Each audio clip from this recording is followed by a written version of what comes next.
Bonsoir et bienvenue dans cette nouvelle édition d'Info Soirée. On démarre avec le sommaire. 3 personnes prises au piège dans un important incendie qui s'est déclaré au Codan Waterfront ce soir, coincées pendant des heures sur le balcon du bâtiment en feu abritant le Craft Market. Elles ont été secourues, des équipes de pompiers toujours sur place. Le Premier ministre durcit les restrictions sanitaires à partir de demain. Les rassemblements de 50 personnes seulement autorisés. Cela comprend aussi les mariages et les enterrements. La limite de 10 personnes par lieu de culte imposée. En revanche, les jardins d'enfants, les bars, les discothèques, les salles de réception restent fermées. Pas de pique-nique non plus sur les plages. Alors que Pravin Jugnut annonce que les crèches resteront ouvertes, un cas de Covid-19 détecté dans une crèche à Vakwa hier. Il s'agit d'un enfant de 2 ans et demi. À Centre de Flac, une policière brutalisée et insultée par une Sud-Africaine qu'elle s'apprêtait à verbaliser pour non-port du masque. Des images en circulation sur les réseaux sociaux vivement commentées. Et à découvrir à la fin de ce journal, un homme est passé. C'est l'exposition de PEM à ne pas rater du 13 au 28 novembre prochain au Codan Hot Center. 3 personnes prises au piège sur le balcon du bâtiment en feu abritant le Craft Market au Codan Waterfront ce soir. L'incendie a éclaté aux alentours de 19h. Elles ont dû attendre 2 heures avant que des équipes de secours ne leur viennent en aide. Leurs proches ne cachaient pas leur inquiétude alors que des faux plafonds se sont écroulés, compliquant ainsi la tâche des pompiers. Ce n'est qu'après 21 heures que ces personnes ont été secourues.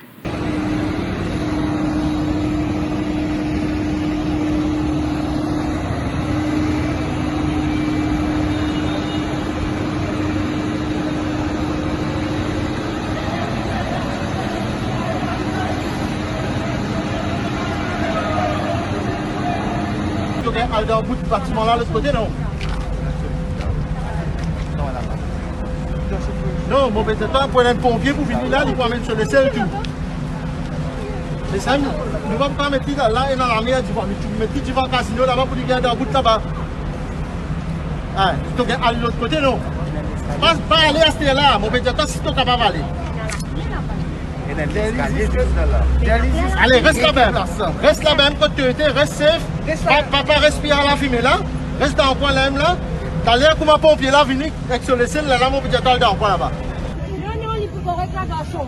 Relax, mon garçon.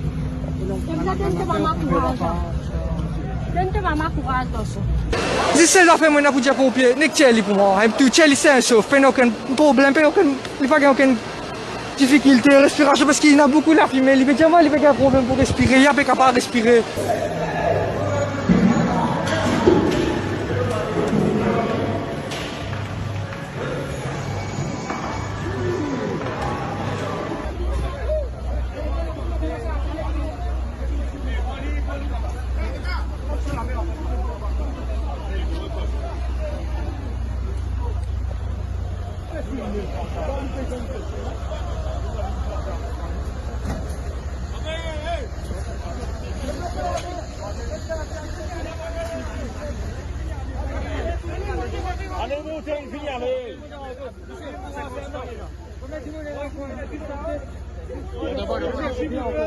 Les pompiers sont toujours sur place. Pour l'heure, l'origine du sinistre n'est pas connue. Aussi à la une ce soir, le Premier ministre resserre la vis pour contenir la propagation de la Covid-19. Plusieurs restrictions annoncées ce soir dans une déclaration à la population à la MBC. Pravin Jugnut dit avoir constaté un relâchement au sein de la population à la plage et dans les centres commerciaux depuis 2 semaines. Parmi les restrictions sanitaires, les rassemblements qui passent de 100 à 50 personnes, 50 invités pour les mariages et les funérailles, la limite de 10 personnes par lieu de culte imposé. Les jardins d'enfants, les bars, les discothèques, les salles de réception restent fermées. Pas de pique-nique non plus sur les plages. Les contrevenants seront sévèrement sanctionnés, prévient le chef du gouvernement. Nous y contenir l'épidémie et en même temps, nous relancer l'économie. Mais là, nous trouvons une mauvaise tendance qui finit de commencer depuis des semaines. Quand la pandémie là tu fait qu'éclater, la grande majorité de la population assume ses responsabilités. Grâce à ces efforts-là, situation sanitaire est favorable et avec cette coopération, nous sommes capables d'enlever les restrictions, réouvrir les frontières et relancer l'industrie du tourisme qui est à nous. Mais nous constatons qu'au lieu que ça bon résultat là encourage nous continuer à faire des efforts, finalement un relâchement parmi certains du monde. Je finis commence à sortir pour aller à la plage, pour faire shopping ou participer dans une fête sans prendre précaution qui bizarre. Situation fin aggravée après une série de congés publics qui tiennent la semaine dernière. Avec sa qualité imprudence qui finit là, la situation fin plus dégradée. Nous ne sommes pas capables de laisser cette situation-là comme elle y était. Nous besoin réagir. L'État, lui tout seul, pas capable de contenir la propagation de Covid. Nous besoin de coopération et de solidarité tout le monde. Nous connaissons les conséquences bien graves que le Covid est capable de provoquer. Et c'est pour ça que le gouvernement décide pour appliquer des mesures pour ralentir et arrêter la propagation de cette maladie-là. Sa série de mesures qui m'ont annoncé fin déjà appliquée dans le passé et fin faire sa preuve. Et c'est comme ça même que nous avons réussi à contenir la propagation-là. Les restrictions qui m'ont annoncé là pour applicables à partir du 12 novembre à 6 h du matin jusqu'à 13 décembre à 6 h du matin. Dépendant, bien sûr, de l'évolution de la situation, mais l'école pourrait rester fermée. Christopher Sambert, vous êtes avec nous, bonsoir. Bonsoir Mélanie. Les jardins d'enfants, les bars, les discothèques entre autres restent fermés. Effectivement Mélanie, ces restrictions seront en vigueur à partir de demain et ce jusqu'au 13 décembre, soit un mois. Désormais, les rassemblements passent de 100 à 50 personnes, donc 50 invités pour les mariages et les funérailles. La limite de 10 personnes par lieu de culte également imposée. Les complexes sportifs et gymnases seront accessibles à ceux ayant fait leur 2e et 3e dose de vaccin respectivement. Parallèlement, les courses hippiques se tiendront in camera.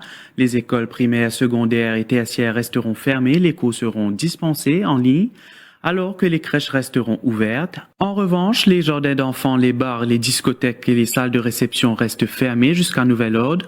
Pas de concerts, encore moins d'activités socioculturelles et de compétitions sportives, et pas de pique-nique non plus sur les plages. Merci pour ces précisions, Christopher. Un cas de Covid-19 détecté dans une crèche à Vacoa. Il s'agit d'un enfant de 2 ans et demi. Joint au téléphone, la responsable de l'établissement affirme que l'enfant était sur place il y a 2 jours. Après la détection de ce cas positif, elle souligne avoir informé les autres parents de la situation. En attendant l'exercice de désinfection, cette crèche restera fermée demain.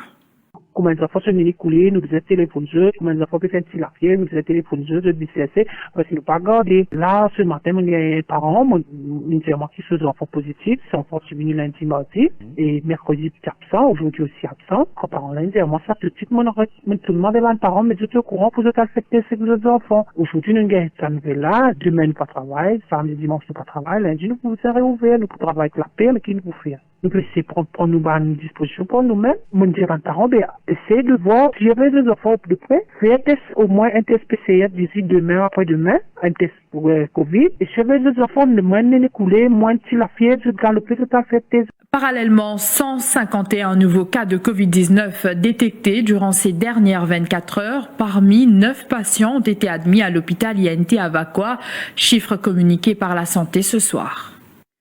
Constat alarmant des syndicats regroupant les travailleurs de la santé. 10 à 15 membres du personnel médical sont testés positifs quotidiennement dans nos hôpitaux, confrontés à un manque d'effectifs. La situation est ingérable, affirme Hanif Piron.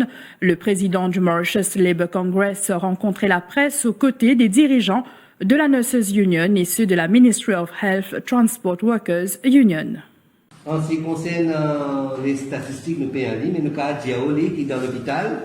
Tous les jours, nous avons à peu près 10 personnels qui peuvent tester positif. Dans chaque hôpital, tous les jours. Et les personnels qui peuvent tester positif, c'est les infirmiers, les docteurs, les attendants, les chauffeurs. Tous les jours, nous payons. 10 à 15 personnes dans l'hôpital. En ce qui concerne les infirmiers, nous prenons en DO qualifié. Nous faisons un batch depuis Polytechnique, un batch de 45 personnes. Nous faisons demander au ministre de recruter le plus vite possible. But that also to give assistance to nursing officer, not as nursing officer. Parce que PRB, nous disons ça comme ça, nous pas trop apprécié même, mais nous devons accepter pour le moment. Et pour infirmier directement, peine même dans le système pour recruter. Mettre un lockdown, besoin mettre un couvre-feu les soirs. Disons, entre 7h dans l'après-midi jusqu'à 5h du matin, ou bien un lieu que le gouvernement trouvait les plus appropriés pour que les gens capables de rester dans la case. Bon, c'est un service essentiel qui peut fonctionner. Bien sûr, quand on a une nécessité pour certains gens, pour véhiculer les malades, etc., pour une bonne exception, mais le gouvernement qui vise à prendre le devant pour venir avec un couvre-feu. La vidéo fait le buzz sur les réseaux sociaux alors qu'elle s'apprêtait à verbaliser une Sud-Africaine de 51 ans pour non-port du masque. Une policière a été agressée. Les faits se sont produits hier sur l'aire de stationnement d'un centre commercial à Centre de Flac. Sur les images, on peut voir la constable recevant plusieurs coups sous les yeux impuissants de son collègue. Son téléphone a été également endommagé lors de cette altercation avec la ressortissante sud-africaine de 51 ans. Les deux policiers ont eu fort à faire pour maîtriser la quinquagénaire. Regardez plutôt.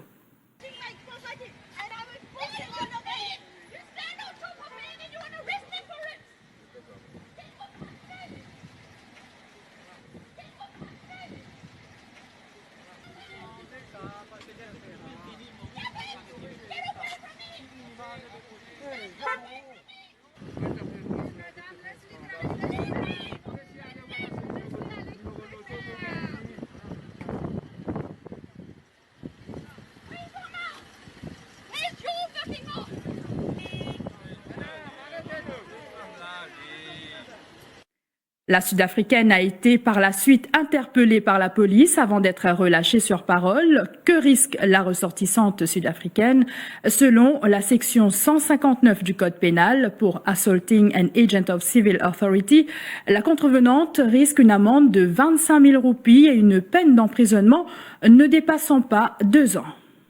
C'est un incident hier, le stationnement parking de Super Uflac. Côte Pinénine, madame qui participait pour Thomas, c'est une policière qui peut verbaliser et ici montrer très agressive et violente contre la policière. La dame, aujourd'hui, il donne son enquête et nous pouvons compiler le dossier à la lumière de l'évidence qui nous est là, nous pouvons décider pour un cas en cours pour agression sur une policière ou nous pouvons demander l'avis du DVP, la section 159 du Code pénal. Il y a une peine d'emprisonnement qui pas dépasse 2 ans et une amende qui pas dépasse 25 000 roupies. Et aussi le non-port du masque, si pas de récit servi fixed penalty, là, il tombe sur un risque, il trouve les coupables, l'amende qui pas dépasse 500 000 roupies et aussi une peine d'emprisonnement qui pas dépasse 5 ans. Une équipe de la gendarmerie française basée à Marseille est actuellement au pays dans le sillage d'une enquête sur une affaire d'agression sexuelle commise sur une thérapeute de 37 ans. Les faits se seraient déroulés sur la plage de Belle-Ombre. En mai 2019, la victime qui a écourté son séjour à Maurice a porté plainte pour agression sexuelle dès son retour en France. Les 2 agents français se sont rendus sur place en compagnie des enquêteurs mauriciens hier et des analyses d'ADN effectuées sur la victime en France ont été remises à la CID du Sud. Aussi à la une ce soir, la liberté conditionnelle accordée à l'activiste social Raouf Kodabakos, inculpé de knowingly transmitting false message devant le tribunal de Port-Louis ce jeudi. Il a dû s'acquitter d'une caution de 8 000 roupies et signer une reconnaissance de dette de 100 000 roupies. Son arrestation fait suite à une plainte déposée contre lui par un médecin de l'hôpital Jitu après un live Facebook lundi soir. L'acte d'accusation fait état de la présence de 35 personnes seulement au moment de son intervention, alors que Raouf Kodabakos affirmait qu'il y avait une centaine. À sa sortie du tribunal cet après-midi, l'activiste social affirme qu'il voulait seulement apporter son aide à la population. Qui n'est arrivé dans le cas de Raouf Kodabakos? Raouf Kodabakos fait un live. Dans le live là, il dit « Guettez vous autres ». Il met sur pipi Nous précisons mettre devant l'hôpital du tout, parce que beaucoup de monde paraît pas de reconnaître. Oui, devant l'hôpital du tout, il fait, il montrer, là, il y a des gens qui peuvent faire la quai, là, mon vini pour donner, ce qu'on appelle sanitizer, là, mon peut dire des gens, warning qu'ils ont besoin de respecter, sinon, il y a la mort, il y a un variant dangereux, le variant Delta, il est capable d'un variant mauricien aussi, et il peut expliquer ça, et en même temps, il y a un certain dans l'hôpital, il y a des gens, et ben pas là, l'autre pas là, et il filmait, il montrait qu'il y a une centaine de personnes, il n'y a pas rien pour cause mentir, sauf film cause lui-même et tout le monde qui est là-bas. Oh, nous avons un docteur là, il donne une déclaration, moi j'espérais ça, docteur là, pas manipuler, qui fait rien à le donner, bien quelqu'un qui dit, il ne faut pas donner une déclaration à la police, si ou dans vos fonctions, à moins qu'il gagne l'ordre. Et donc là, nous commençons à trouver la machination qui met en pièces, met en œuvre contre Raouf Kodabakes. Déposition à l'eau qui met. Déposition là, il vient dire, peine à 100 du monde, tu as 35 du monde. Ou est-ce qu'il est risible à ce point qu'ils ont dit, un docteur, allez dire, il y a 35 du monde pour dire qu'on n'y a rien du tout, situation bonne dans le pays, mais il y a peine à 100, il y en a 35. Au film là, on démontrer, et pour démontrer, qui est 100, dans Ben Joie venir, nous vous démontrer ça clair. Donc, qui est arrivé, la police vient prendre lui ce matin, prend lui le solide, amène-lui dans la caserne centrale, bloque toute une journée de ce qu'on appelle l'équipe qui est à bonnes affaires à Haïti, et ça une journée pour prendre lui pour donner une enquête. La fini de l'enquête, gagne l'autre d'en haut pour faire quoi? Ça l'autre là maintenant pour faire lui passe un provisional, l'eau 46G de l'ICTA. Sa charge là, c'est qui peut diffuser, comment dire, une false information. Et sa false information là, c'est clair, il y a 35 du monde, il ça même. Qui peut répondre moi? Quand on peut trouver du monde, peut mort comme ma mouche tous les jours, 7, 8, 10, 12, 20 du monde par jour. Moi, décidé, en tant que patriote, me sens-moi interpellé, moi, décidé pour acheter un uniforme, mettre-le au moi, un pipi, comment je t'appelle ça, mon allé dans l'hôpital. Mon allé retour intendant pour demander permission, pour me donner un coup de main, pour me capable de conduire l'ambulance, nettoyer l'hôpital. Service sanitaire devant la peau. Mon pantou sur intendant, ça l'est là. Mon donne un coup de main, mon filmer, mon montrer la population. Une façon que m'a dit, moi, j'ai envie de conscientiser la population pour le sérieux de la chose. Mon film montrer la foule par centaines. À vidéo, il y a 150 du monde à peu près dans Covid Testing Center. Mon film reste là-bas pendant un temps et demi. Mon film tout du monde aller venir. Mon envie de montrer la population, mon montrer la population. Quand moi je donne un coup de main, je prends moi, je te mets le cochon. Mais Premier ministre, avec ce gouvernement, peut dire que l'opposition et l'opposition extra-parlementaire, viennent donner un coup de main, arrête de causer. Mais bon, elle donne un coup de main. Là, elle donne un coup de main, je dis, un beaucoup moi qui t'amène à l'île sincère, honnête. Comme tout le monde citoyen peut tomber, peut mourir comme matin tantôt. Aujourd'hui, je me trouve avec un cochon de 8 000 roupies et une reconnaissance de dette de 100 000 roupies. Qui a intérêt à mon carabine faire? Également dans l'actualité, le Bar Council sollicité sur une question d'éthique concernant le fait que l'avocat Désiré Bassette représente Pravin Jugnut lors de la private prosecution logée par Suren Dayal. Le Senior Counsel siégeait sur le conseil d'administration de l'Electoral Supervisory Commission quand cette institution avait été confrontée aux Kisnen Papers. Maître Désiré Bassette a confirmé la démarche en soutenant être dans l'attente d'une opinion écrite du Bar Council sur le sujet, en précisant que l'ordre des avocats se réunit demain. En l'occurrence, il a demandé à ce que l'affaire soit ajournée. Le procès a ainsi été renvoyé au mercredi 17 novembre prochain. Les explications de Maître Rochibadin, avocat de Suren Dayal. Il y a une issue de conflit d'intérêts qui concerne l'avocat de Pravin Jugnut.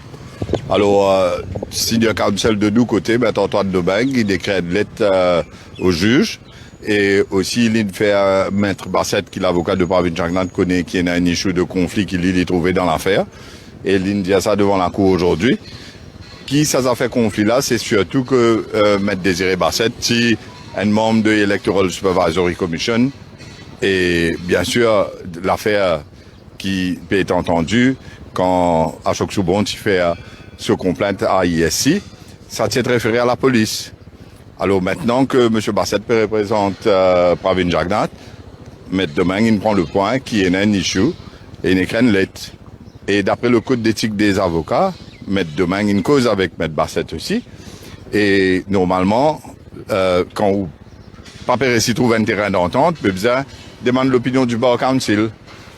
Et là, c'est l'opinion du Bar Council qui a demandé demain mon cause pour siéger. Et après, l'affaire a été renvoyée pour mercredi, le 17, mercredi prochain, pour être entendue ici devant la Cour suprême. Et d'ici mercredi 17, vous bien finir l'opinion du Bar Council, là, ça, issue d'éthique et de conflit d'intérêts là. Le Bar Council devra se prononcer sur cette affaire demain, explique l'avocat Raouf Goulboul, l'un des représentants de Pravin Jugnut. Il a fait une appelée devant le full bench et nous on a un point d'éthique qui finit soulevé, puis référé au Bar Council. Le Bar Council va statuer là-dessus demain et l'affaire est fixée pour le 17. Concernant la présence de Maître Désiré Bassette dans cette affaire. C'est ça. Mercredi prochain, ça va être entendu sur le fond. Demain là, devant Bar Council, vous connaissez qui... Non, je peux rien dire. La suite de ce journal après la pause.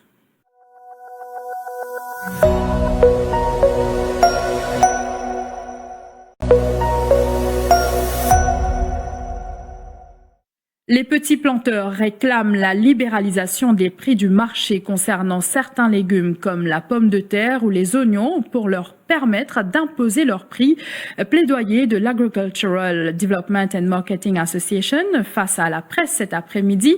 Autre revendication, la réintroduction du Food Security Fund ou encore la mise en place d'un mécanisme pour assurer une vente et une distribution équitable des produits agricoles aux petits planteurs. Les membres de l'ADMA sollicitent ainsi l'intervention du gouvernement afin d'encourager la production locale. Une grande péninsule comme l'Inde, l'Europe, jamais je ne vini, je n'amène une politique fixée prix, joignée pomme de terre. Plus grand producteur joignot, c'est l'Inde. Plus grand producteur pomme de terre trouve dans l'Europe. Aujourd'hui, on peut venir fixer prix joignot et pomme de terre avec l'aide d'un petit pays. Qui vous peut faire? Et ça démontrer, avec des statistiques, production zoyon et pomme de terre, il peut continuer à baisser, il peut aller même, des jours en jour. Nous connaissons Coopérative Join In, mais lui aussi, il ne peut pas vivre là. Quand Coopérative Join In, il peut soutenir, amène sa production là. Mais là, il est difficile quand on peut fixer prix. Comment, ou pour continuer à vivre, l'ONMOS, comment ça, M. Len fait qu'expliquer, Vivier qui ne fait qu'expliquer, l'ONMOS de pas même 10 à 20% le profit. Là, avec tout ça, monter le ban intrant agricole là, prix une surpassé là. Là, ça, coût de production saute 180 000, l'ennemi là, au 225 000 là. Là, l'année prochaine, ou pas pour tout vous, planter pour le mettre sur casse, pour pas gagner rien, c'est difficile ça. Alors, les menacer là, alors, bien libérer sa prix là. Ça qui peut encourager la production. Tout à fait autre chose à présent. Port-Louis désigné ville créative de l'UNESCO dans la catégorie musique. L'annonce a été faite par le Lord Mayor Mahfouz Moussa Kader Saïb lors d'une conférence de presse conjointe avec le ministre des Arts et du Patrimoine culturel Avinash Tilak et la ministre de l'Intégration et de la Sécurité sociale Fazila Djouadoriaou cet après-midi. Cette reconnaissance internationale a été approuvée le 8 novembre dernier après une soumission du dossier le 30 juin dernier. Ce réseau sert à placer la créativité et les industries culturelles au cœur du développement. C'est une grande fierté pour lui, moi-même et le pays, d'être inscrit au UNESCO Creative City. Et dans quel objectif justement ce travail ça dessus là? Nous travaillons dessus avec une équipe jointly, la municipalité et le ministère culturel. Nous avons beaucoup de rencontres avec différents artistes, différents secteurs, IDB, artistes, secteur bancaire, tout ça là. Et aujourd'hui, nous sommes fiers que nos applications sont approuvées parce que c'est un travail dur qui nous officier de travail pour soumettre l'application. Et what's next? Bon, là, c'est plus gros travail à faire. Nous devons garder ce statut-là et nous devons faire une activité d'après recommandation UNESCO. À savoir que Maurice compte 7 inscriptions sur les listes de l'UNESCO à Pravasigat, Le Morne, Guidgawai, Sega Typique, Sega Tambour Chagos et Sega Rodrigue. Et puis culture, on vous invite à découvrir Pem, de son vrai nom, Edwin Marie, un homme avec un passé douloureux, mais il a su bâtir son monde autour de la sculpture. Edwin Marie accorde une attention particulière à chaque tronc d'arbre ou morceau de bois abandonné. Il repère chez eux des formes, des expressions que seuls ses yeux parviennent à identifier. Cela lui prend des heures pour comprendre quelle partie du bois doit être retravaillée et laquelle présente des aspects naturels à préserver. Il exposera ses œuvres axées sur le thème « Un homme est passé ». C'est à découvrir du 13 au 28 novembre au Codan Art Center. Voilà, c'est ici que prend fin cette édition. Merci de l'avoir suivi et très bonne soirée à vous.